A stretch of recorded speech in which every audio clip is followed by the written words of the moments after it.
Hello po, Mr. JCL po pala. Pag-usapan po natin yung live ni Kalingap Rob.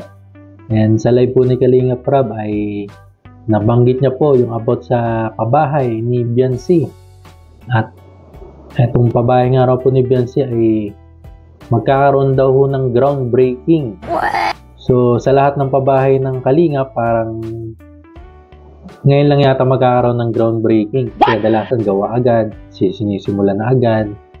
Eto, parang first time na magkakaroon ng groundbreaking. So, abang-abang talaga ang magiging bahay nila Biancy. Talagang blessing ng dala ng tambalang EDSI.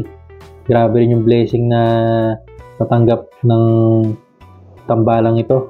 Talagang yung mga biyaya talagang bumuhos.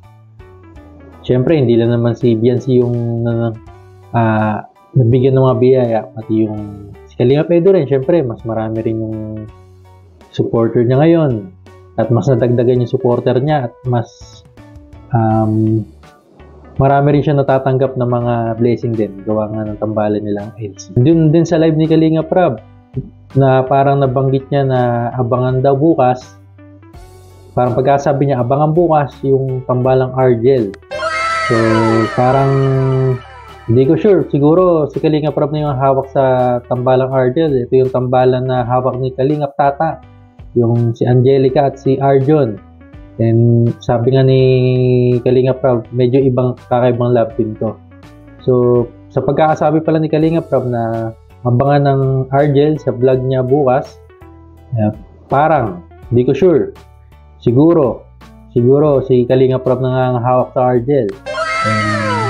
Yun, mas dadami sigurado ang viewers nito. Kay Kalingap Tata, marami na rin yung viewers nito. Pero siguradong mas dadami at mas dadami rin yung suporta at mas dadami rin yung mga sponsor na mag-sponsor dito sa tambalang ito.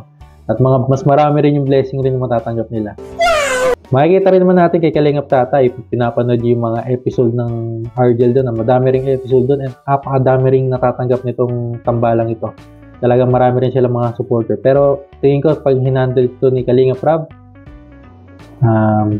mas dadami rin. Mas dadami yung matatanggap rin na blessing. Gawa nga malaki yung community ni Kalingap Rob. Kung makikita natin yung mga nanonood kay Kalingap Rob, talagang madami.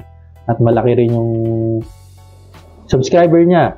Hindi lang sa YouTube, pati sa iba't ibang social media account. Talagang malaki ang community nito ni Kalingap Rob. And hindi ko masasabi na maliit yung kay Kalingap Rob. Malaki rin yung Kalingap Tata. And so yun.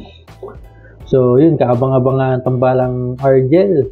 At mukhang hawakan na nga ito ni Kalingap Rob. Siguradong kaabang-abang mga episode na mapapanood natin dito.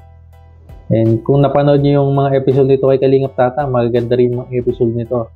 And yun nga, marami rin sila nakuha blessing. At sigurado dito pag hinawakan rin ito ni Kalingap Rob ay maganda yung mga episode nito at mas maraming ring blessing. Mas madadagdagan yung blessing na matatanggap nila. So, abangan natin yan.